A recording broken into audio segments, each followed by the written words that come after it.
अस्सलाम वालेकुम everyone, my name is Eshal Saqib and I am a clinical nutritionist and dietitian. अच्छा, बहुत सारे लोग हैं जिन्हें अभी तक यही नहीं पता कि उन्होंने अपनी प्लेट किस तरह बनानी है। बहुत सारे obviously because of lack of awareness, बहुत सारे लोगों को नहीं पता कौन सी स्ट्रैटेजीज हम यूज़ करेंगे कि हम अपनी प्लेट हेल्दी बना सकते हैं, अपने बच्चों को हेल्दी प्लेट बना के दे सकते हैं। हम आइदर रोटी खा रहे होते हैं तो साथ में एक सब्जी ले लेते हैं, या फिर हम रोटी खा रहे होते तो दाल ले लेते हैं, तो हमें लगता है वही एक कंप्लीट प्लेट है, वेरेज इस तरह नहीं होता।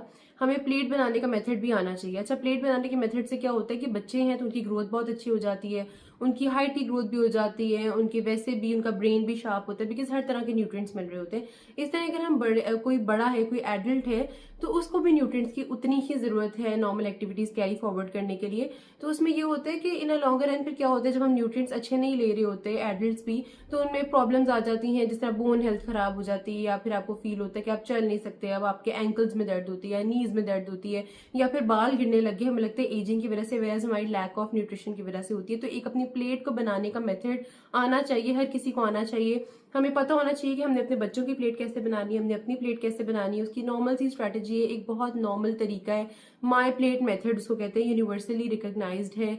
सब दुनिया में, सारी दुनिया में इस मेथड को माना जाता है, और इस मेथड के थ्रू अगर आप प्लेट बनाएंगे तो बहुत कम प्रोबेबिलिटीज रह जाती हैं आपके मैलनरिश्ड रहने की, यानी कि अंडर न्यूट्रिशन होने की या फिर ओवर न्यूट्रिशन होने की। अच्छा, मैलनरिश्ड एक टर्म है जो अक्सर यूज करूंगी मैं भी, और जनरली भी डाइटिशियंस यूज करते हैं। उसका मतलब ये होता है कि या तो आप बहुत ज्यादा अंडर वेट हैं, आपके अंदर न्यूट्रिएंट्स की बहुत ज्यादा कमी है, या फिर आप बहुत ज्यादा ओवर वेट है, यानी कि आपने इतना ज्यादा खा लिया, आपको अपनी नीड्स का नहीं पता होता कि हमारी बॉडी की नीड्स कितनी है। तो उसका मैं आपको एक सिंपल सी मेथड बताती हूँ। अच्छा, माई प्लेट मेथड की मैं यहाँ पिक्चर भी टैग कर दी थी, सो दैट आपके लिए क्लियर आइडिया हो जाए, लेकिन अपनी एक्सप्लेनेशन के लिए मैं आपके लिए पिक्चर एक विजुअल रिप्रेजेंटेशन लेकर आई हूँ, सो दैट आपको जरा ज्यादा आइडिया हो सके। अच्छा, इसमें ये जो पोर्शन है आप देख रहे हैं, अच्छा, इस प्लेट को बेसिकली सेग्रीगेट किया गया 4 पार्ट्स में। 4 पार्ट्स में यानी कि हम 4 फूड ग्रुप्स इसके साथ ले सकते हैं, बल्कि 5 फूड ग्रुप ले सकते हैं। हर तरह का फूड ग्रुप हम इसमें इनकॉर्पोरेट कर सकते हैं। अच्छा, यहाँ जो आप देख रहे हैं, मैं पॉइंट भी कर दूंगी स्टिकर में, ये है कार्बोहाइड्रेट्स। अच्छा, कार्बोहाइड्रेट्स क्या होते हैं? वो होते हैं रोटी, चावल, या फिर कोई भी किस्म की ब्रेड भी हो सकती है, उसमें किसी भी किस्म का जो ग्रेन्स होते हैं वो होती है। जौ की रोटी भी हो सकती है, बाजरे की रोटी भी हो सकती है, गंदम की रोटी भी हो सकती है। ये सब जो है कार्बोहाइड्रेट्स है। हमारी एक प्लेट का 1/4 हिस्सा यानी कि 1/4 पार्ट जो है उसमें कार्बोहाइड्रेट होने चाहिए। जो सेकेंड इसमें चीज है वो है प्रोटीन। अच्छा, ये प्रोटीन है, प्रोटीन में कोई भी प्रोटीन हो सकती है। अगर आप वेजिटेरियन है तो वेजिटेबल बेस्ड प्रोटीन भी हो सकती है, यानी कि दालें भी हो सकती हैं। दालों में बड़ी अच्छी प्रोटीन की क्वांटिटी मौजूद होती है। उसके अलावा इसके अंदर और भी प्रोटीन, जिस तरह के हम लोग जनरली पनीर होता है या टोफू होता है, वो भी प्रोटीन आप ले सकते हैं, दैट्स कम्प्लीटली ऑप्शनल। लेकिन पाकिस्तान में जनरली क्या होता है कि लोग मीट कंज्यूम कर लेते हैं, तो ये मीट जो है ना, ये वाला, इसमें मीट का पोर्शन आ जाएगा, यानी 1/4 पार्ट में मीट है। अब इसमें मटन भी आ सकता है, चिकन भी आ सकता है, फिश भी आ सकती है, कोई भी चीज आ सकती है, बीफ भी आ सकता है, बीफ का स्टेक भी आ सकता है। ये 1/4 पार्ट जो है अपने प्रोटीन से ले लेना, यानी अब प्लेट की आधी साइड हमने कवर कर ली, आधी साइड में हमने रोटी चावल रखे, ये रोटी या चावल, और दूसरी साइड में हमने चिकन या मटन या कोई भी इस तरह का प्रोटीन का सोर्स रख लिया। तीसरी साइड है यहाँ पे फ्रूट्स। अच्छा, फ्रूट्स जनरली लोगों की मिसकॉन्सेप्शन एक बहुत ज्यादा है कि हम शायद फल नहीं खा सकते, हम खाना खा रहे हैं हम फल नहीं खा सकते, क्योंकि फ्रूट जो है वो खाने के साथ रिकमेंडेड नहीं है। बहुत सारी ऑनलाइन वीडियोस भी हैं जो कि बहुत ज्यादा जो है ना मिस इन्फॉर्मेशन स्प्रेड करते हैं, just for the sake of click baiting, कि वो आपको रॉन्ग इन्फॉर्मेशन प्रोवाइड करते हैं। वेराज फ्रूट्स में अगर आप खाने के साथ खाते हैं तो दैट्स कम्प्लीटली फाइन, बल्कि आपको न्यूट्रिएंट ज्यादा मिलेंगे।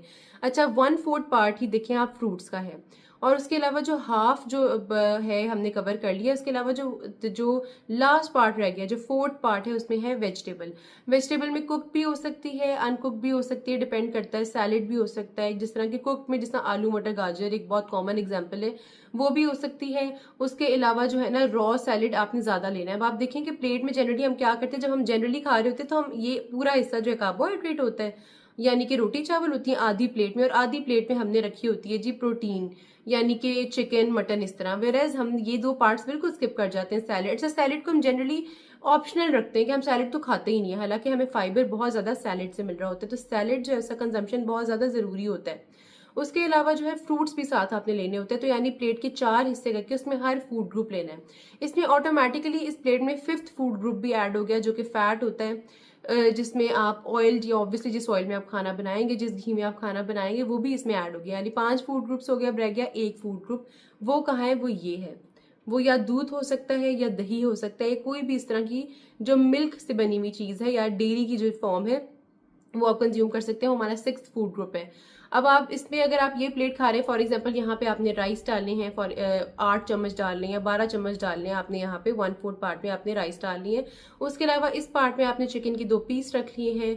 यहाँ पे आपने ढेर सारी सब्जियां डालनी है, जिसमें कैरेट है यानी गाजर है, खीरा है, मूली है, बीट रूट है, कोई भी इस तरह का, ब्रोकली भी हो सकती है। इट्स कम्प्लीटली ऑप्शनल, जो आपका दिल करे वो आपने यहाँ डाल ली है। और फिर जो है लास्ट पार्ट में आपने उसके अंदर फ्रूट्स भी ऐड कर लिए, यानी कि एक एप्पल ले लिया है या एक पीच ले लिया है या एक बनाना ले लिया, कोई भी चीज ले लिए। तो साथ में आप उसके यहाँ पे दही के 3 चम्मच ले लें तो आपकी कंप्लीट प्लेट बन जाएगी। इस प्लेट बनाने की स्ट्रैटेजी से ये होगा कि आपको कोई भी न्यूट्रिएंट्स की डेफिशिएंसी जो है ना वो नहीं होंगी, फेस नहीं करनी पड़ेंगी, क्योंकि न्यूट्रिएंट डेफिशिएंसी तब होती है जब हम एम्पल न्यूट्रिएंट्स नहीं ले रहे होते।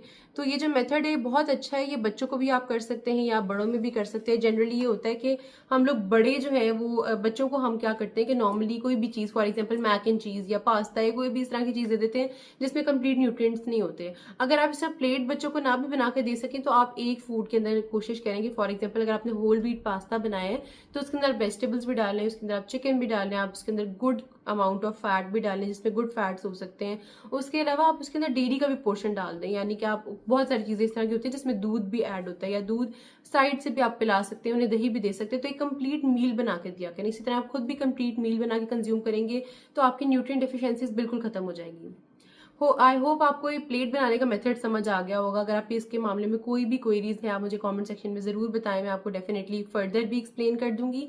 और मैं यहाँ पिक्चर्स भी टैग कर दूंगी ताकि आपको आइडिया हो जाए कि माई प्लेट का मेथड क्या है और ये किस तरह यूज करना है। बहुत आसान है यूज करना, अपनी नॉर्मल घर की चीजों से आप यूज कर सकते हैं। Hope this video helped you. If you like my video, subscribe to my channel, and if you have any queries regarding anything, let me know in the comment section.